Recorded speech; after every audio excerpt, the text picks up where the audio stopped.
اعوذ باللہ من الشیطان الرجیم بسم اللہ الرحمن الرحیم اللہم صلی علی محمد و آل محمد و عجل فرجہم۔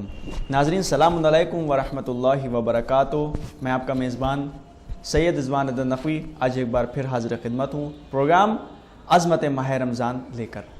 اس پروگرام میں ہمارے ساتھ آج ایک بار پھر موجود ہیں حجت الاسلام والمسلمین علی جناب مولانا انتظام حیدر زیدی صاحب قبلہ، جو آج پروگرام عظمت ماہ رمضان کے حوالے سے گفتگو کریں گے۔ قبلہ السلام علیکم۔ علیکم السلام ورحمۃ اللہ وبرکاتہ۔ حسینی چینل کے اسٹوڈیو میں ایک بار آپ کا پھر سے خیر مقدم ہے۔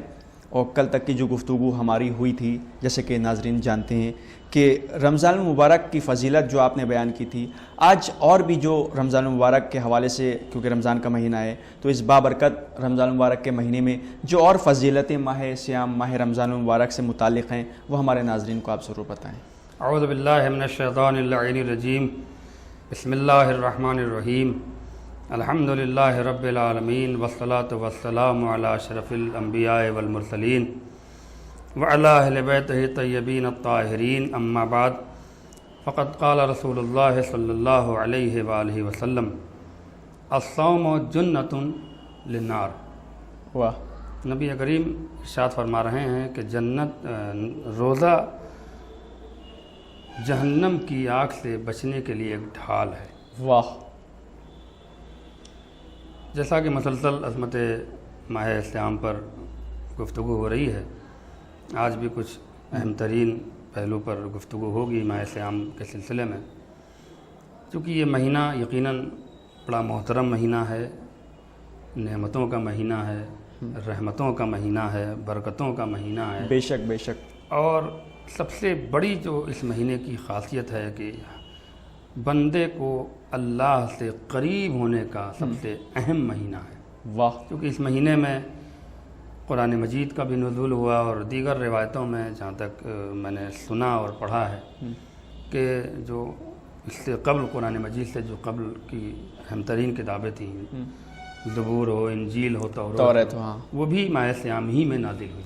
اچھا جی، ان کا بھی ان کتابوں کا بھی نزول ماہ سیام میں ہی ہوا، ماہ رمضان میں ہی ہوا۔ اچھا، لہذا اس اعتبار سے اس مہینے کی بڑی عظمت ہے، بڑی برکت ہے۔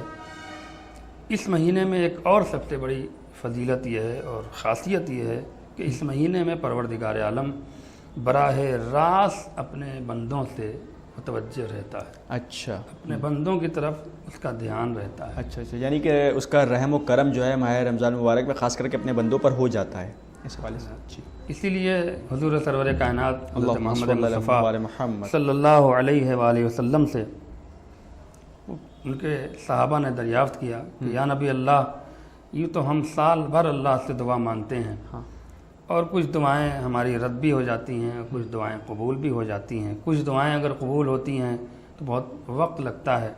ہم اس لیے صبر کر لیتے ہیں کہ ہم نے آپ سے پہلے نبیوں کی تاریخ پڑھی ہے، اور آپ نے ہی ان چیزوں کو بیان کیا کہ جب انبیاء کرام کی دعائیں قبول ہونے میں وقت لگا تو ہم گنہگار بندوں کی دعاؤں کا کیا اعتبار ہے۔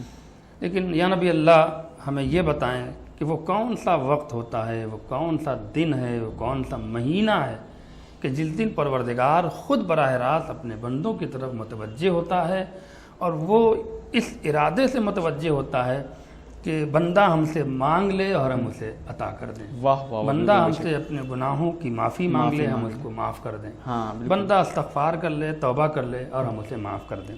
تو نبی کریم نے ارشاد فرمایا اپنے اصحاب سے کہ وہ ماہ رمضان ہے، یہی وہ مہینہ ہے کہ جس میں پروردگار عالم اپنے بندوں کی طرف خاص طور سے متوجہ رہتا ہے، اور اس ارادے سے رہتا ہے کہ بندہ پروردگار سے مانگ لے اور پروردگار اسے عطا کر دے۔ بندہ اپنی گناہوں کی معافی مانگ لے، پروردگار اس کے گناہوں کو معاف کر دے۔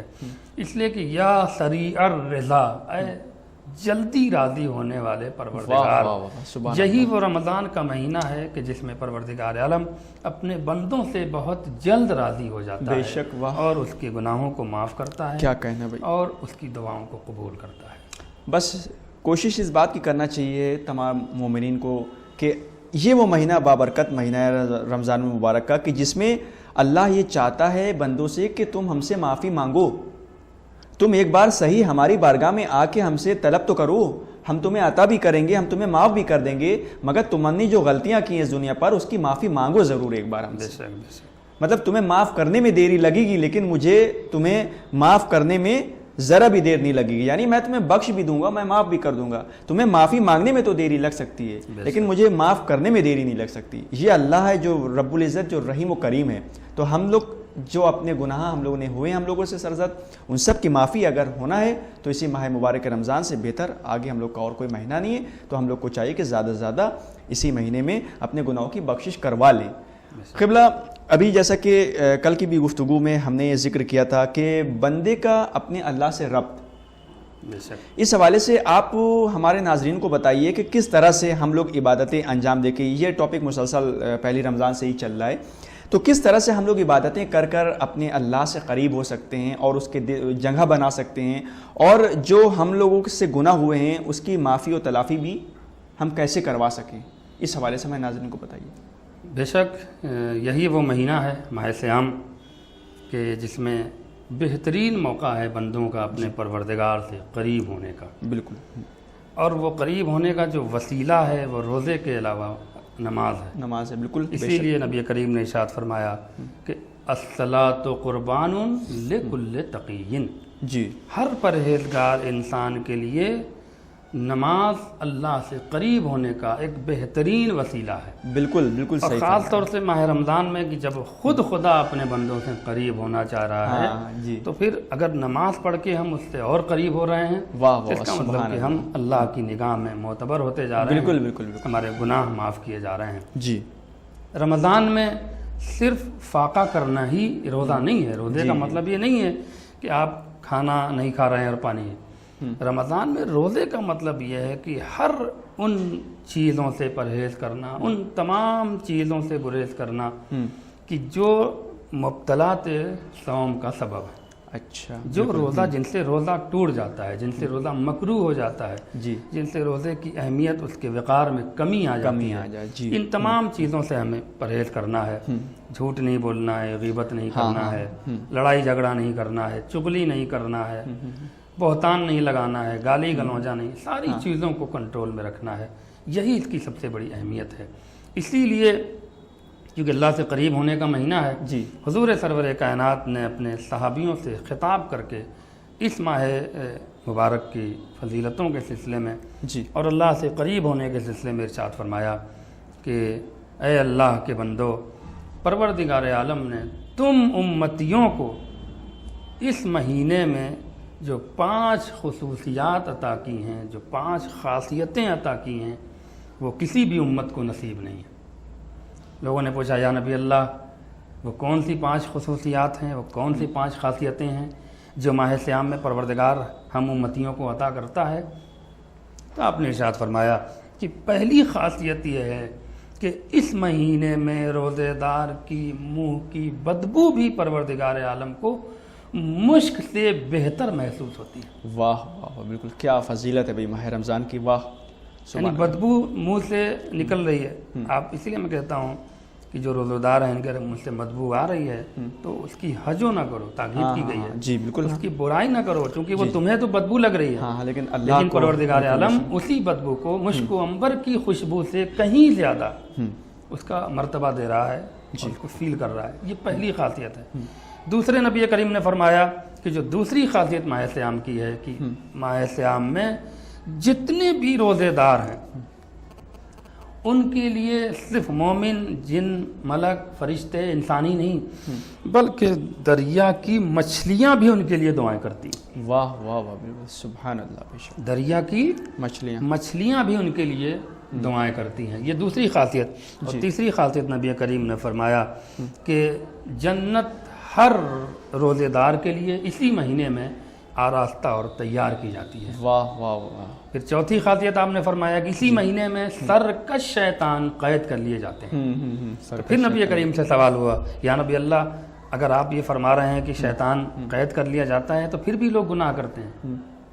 ہم نے دیکھا ہے کہ اس مہینے میں بہت سے ایسے مسلمان ہیں جو روزہ نہیں رکھتے، گناہ کرتے ہیں، شراب پیتے ہیں، جوا کھیلتے ہیں، برائیاں کرتے ہیں، ڈکیتی ڈالتے ہیں، لوگوں کو لوٹتے ہیں، رہزنی کرتے ہیں۔ یا نبی اللہ، کیسے حدیث ہم اس بات کو تسلیم کر لیں کہ سرکش شیطان قید کیا گیا ہے، تو نبی کریم نے اس کی وضاحت فرمائی کہ صرف سرکش شیطان ہی قید ہوتا ہے، جو چھوٹے چھوٹے شیطان ہیں وہ آزاد رہتے ہیں۔ تمہیں کیا پتا، سرکش شیطان ہمیشہ انہی لوگوں پر حملہ کرتا ہے جن کے دلوں میں پروردگار کا خوف اور اس کی محبت ہو۔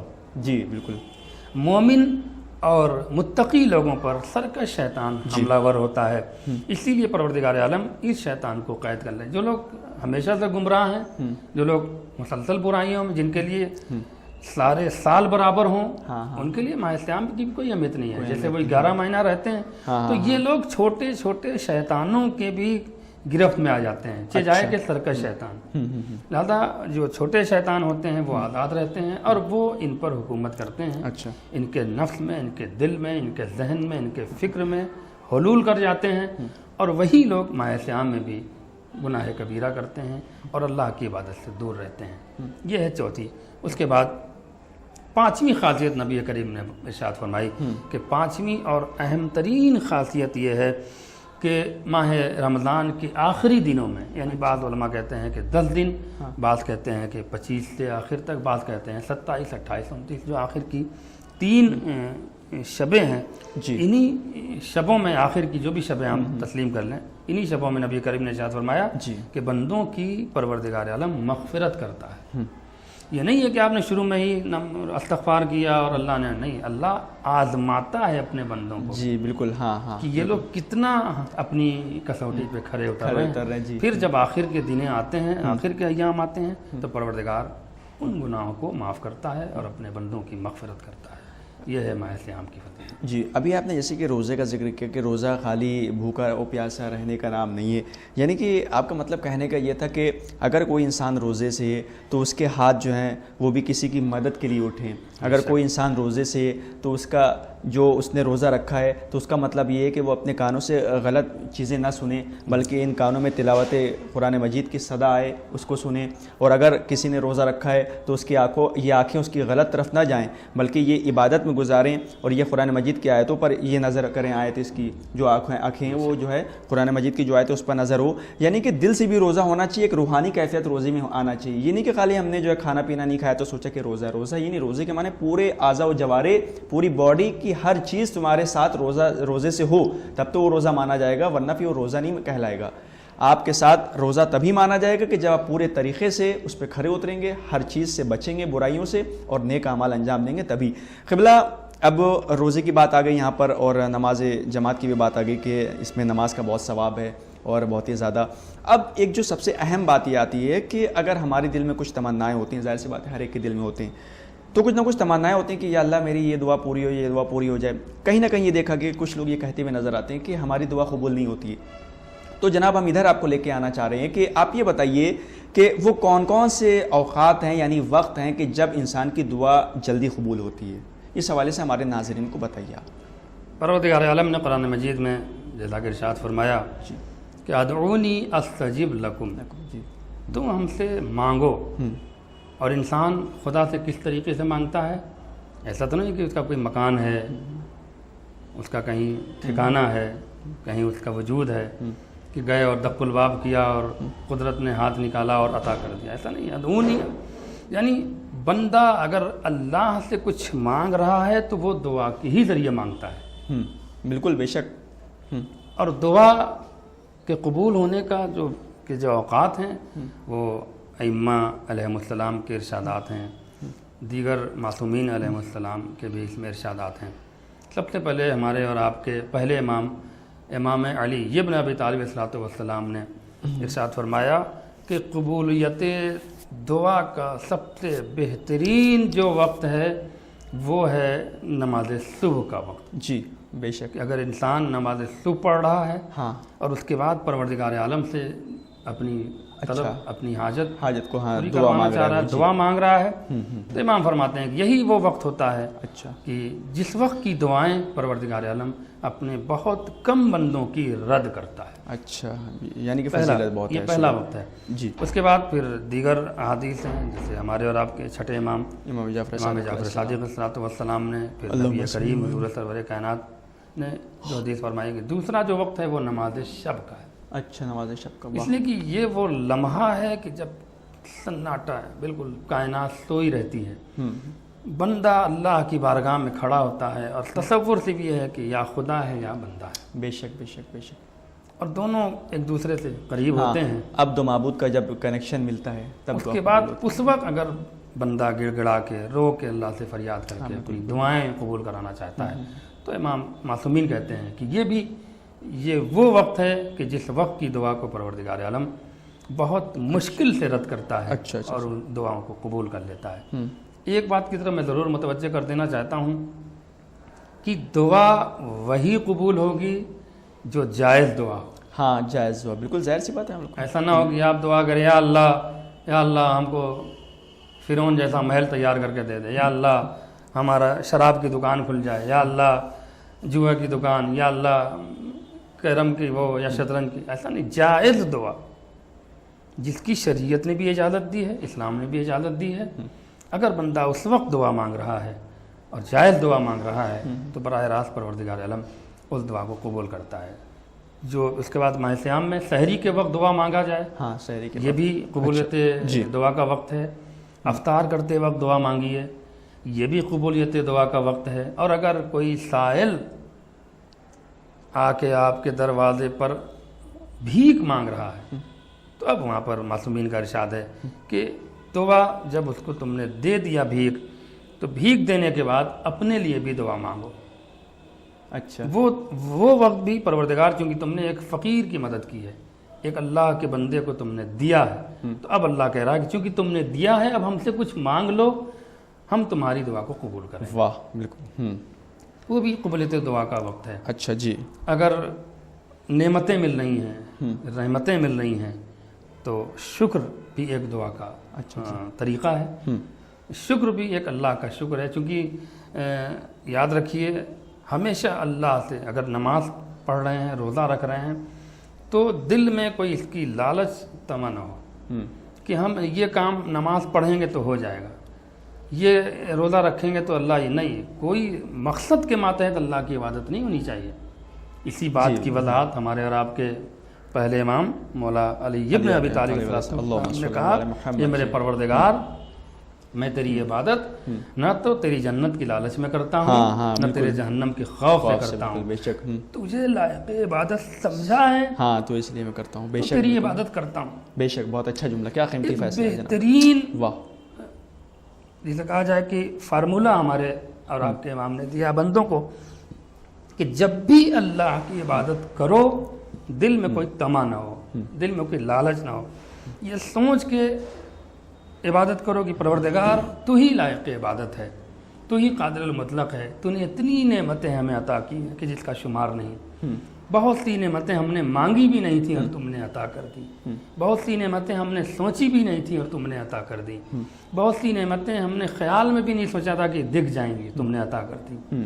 یہ ہے۔ اب ایک عبادت کا طریقہ شکر بھی ہے، ہاں بالکل، بے شک شکر ہے، شکر بھی، اس لیے پروردگار عالم قرآن مجید میں کہہ رہا ہے سورہ ابراہیم میں، لئن شکرتم لازیدنکم، واہ، بے شک، تم جتنا شکریہ ادا کرتے رہو گے ہم تمہاری نعمتوں میں اضافہ کرتے رہیں گے۔ واہ واہ واہ واہ، بالکل، ہم لئن کفرتم ان عذابی لشدید، لیکن اگر تم ہماری نعمتوں کا انکار کرو گے تو تم پر عذاب شدید بھی نازل کریں گے۔ یعنی کہ آپ کا کہنے کا مطلب یہ ہے کہ اس آیت سے بھی یہ پتہ چلتا ہے کہ اللہ یہ کہتا ہے کہ اگر ہم تمہیں کچھ عطا کر رہے ہیں تو تم ہمارا شکر ادا کرو، اگر تم شکر ادا کرو گے تو ہم اس سے زیادہ نعمات میں اضافہ کریں گے اور نعمتیں تم کو دیں گے۔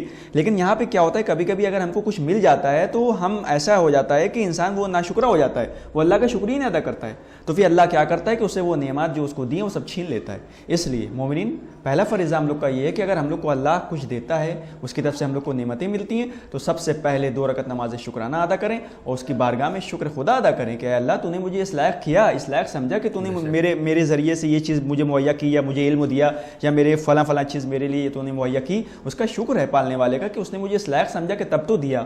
تو اس لیے شکر بہت ضروری ہے، ہم سب کو شکر ادا کرنا چاہیے. اور شکر مومنین کہاں تک ہم لوگ ادا کریں گے اپنے پروردگار کا؟ اس کا کس چیز کا، جو ہم سانس لے رہے ہیں، یہاں تک کہ جو ہم سانس لے رہے ہیں اس کا بھی اگر ہم شکر ادا کریں گے تو پھر دوسری سانس ہم لے رہے ہیں، پھر تیسری سانس لے رہے ہیں، تو شکر تو ادا ہی نہیں ہو سکتا. امام نے فرمایا ہے کہ انسان کی حیات کم ہے جی بالکل. اور اللہ کی نعمتیں زیادہ ہیں. واہ واہ واہ، سبحان اللہ، بے شک بالکل صحیح فرمایا آپ نے. جتنا بھی اس کا شکر ادا کیا جائے وہ زندگی کے اعتبار سے بہت کم ہے. جی جی جی جی. اچھا جناب انتظام صاحب، ایک کچھ الفاظ ہے، ایک الفاظ ہے، اس کی طرف ہم آپ کو لانا چاہ رہے ہیں، مگر اس سے پہلے ایک آیت کا سہارا مجھے لینا پڑے گا. بسم اللہ الرحمن الرحیم. یا ایھا الذین آمنوا کتب علیکم الصیام کما کتب علی الذین من قبلکم لعلکم تتقون. اے لوگوں، روزے تم پر فرض کر دیے گئے جس طرح تم سے پہلے والی امتوں پر فرض کیے گئے تھے، لکھے گئے تھے، تاکہ تم متقی بن جاؤ. قبلہ لفظ متقی یعنی تقوی اختیار کرو. لفظ متقی کی ڈیفینیشن کیا ہے؟ آخر اس کو ایزی اس میں بتائیے، ایزی کر کے اس کو نارمل الفاظ میں، کہ لفظ متقی کے کیا معنی ہیں ہمارے نوجوانوں کے لیے بہت ضروری، کہ متقی کی ڈیفینیشن کیا ہے اصل میں؟ دیکھیے، تقوی انسان کی معراج کا نام ہے. اچھا جی. سب سے پہلے جو مراتب بنائے گئے ہیں، جو سیڑھیاں بنائی گئی ہیں، اچھا جی. سب سے پہلے تو ایک انسان کو صحیح معنی میں انسان بننے کا حکم ہے. اچھا جی جی بالکل. ہاں.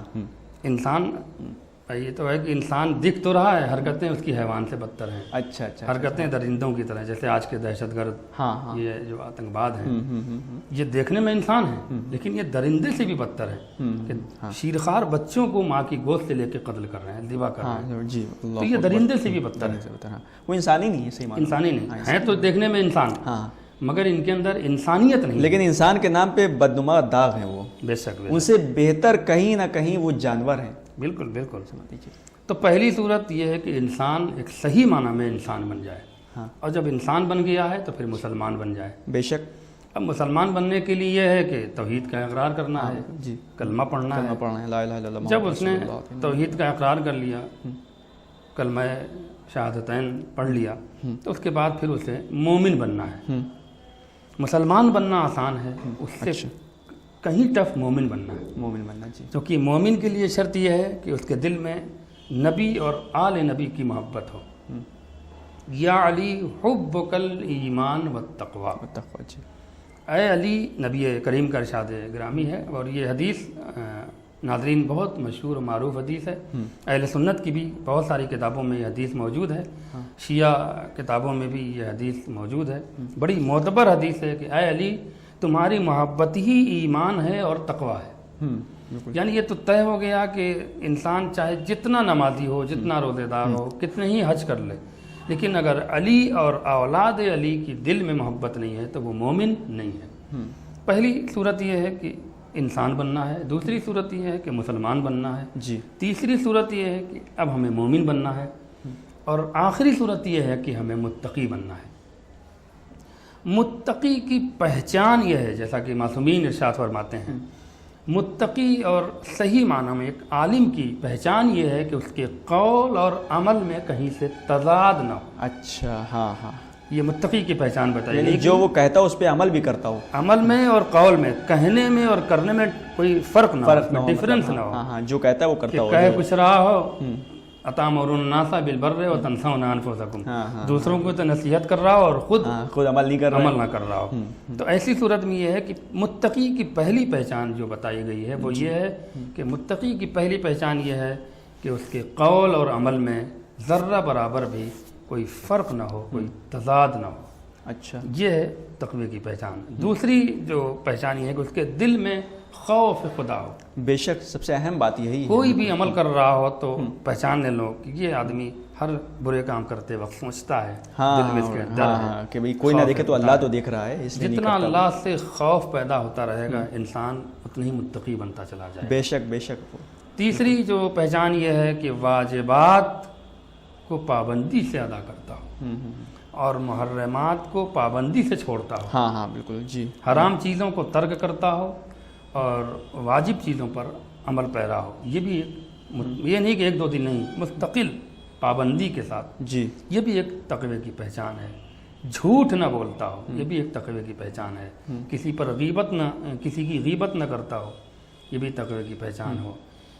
آپس میں لڑائی جھگڑا نہ کراتا ہو، یہ بھی تقوی کی پہچان ہے. یہ ساری چیزیں جب ایک انسان کے نفس میں جمع ہوتی ہیں تب وہ ایک متقی بن کے تیار ہوتا ہے. جی اسی لیے پروردگار عالم نے کہا یا ایھا الذین آمنوا اتقوا اللہ وکونوا مع الصادقین. اے ایمان رکھنے والو پہلے اللہ سے ڈرو, پہلے اللہ کا خوف دل میں لاؤ, پھر سچوں کے ساتھ ہو جاؤ. جی بالکل صحیح. یہ نہیں ہے کہ آپ سچوں سے جڑ تو گئے, مانے ہم اہل بیت سے جڑ گئے, ہم ایک اہل بیت سے اپنا رشتہ قریب کیے ہوئے ہیں, لیکن ہمارا کردار نہیں بدلا, ہمارا فکر ہماری نہیں بدلی, ہمارا کریکٹر نہیں بدلا, ہمارا انداز نہیں بدلا, کوئی فرق نہیں. تو پھر اللہ کہہ رہا ہے کہ ایسی صورت میں جڑنے سے کوئی فائدہ نہیں. یعنی کہ جڑیں تو ایسا جڑیں کہ پھر ہم نمازی بھی ہوں اور عبادت بھی کریں, ساتھ اہل بیت علیہ السلام کی جو میسج ہیں اس کو اپنی زندگی میں ڈھالنے کی کوشش کریں. اس کے بعد پھر لوگ کہیں کہ ہاں یہ اہل بیت کا سچا چاہنے والا ہے, اللہ بھی کہے اور امام بھی کہیں. اصل عمل کی ضرورت ہے. ہم لوگ کو, ہم سب کو چاہیے کہ عمل کر کے ثابت کریں کہ ہم چاہنے والے ہیں. بس آخری وقت ہے کیونکہ میرے پاس مختصر سے الفاظ میں آپ جو شب 25 کے اعمال اس حوالے سے بھی ہمارے ناظرین کو بتائیں. شب 25 میں وہ میں نے کہا وظائف کی کتابوں میں جی جو ماہ صیام کے لیے وظائف کی کتابیں شائع ہوتی ہیں, اور تحفۃ العوام میں بھی جہاں تک مجھے علم ہے کہ یہ ساری عبادتیں موجود ہیں.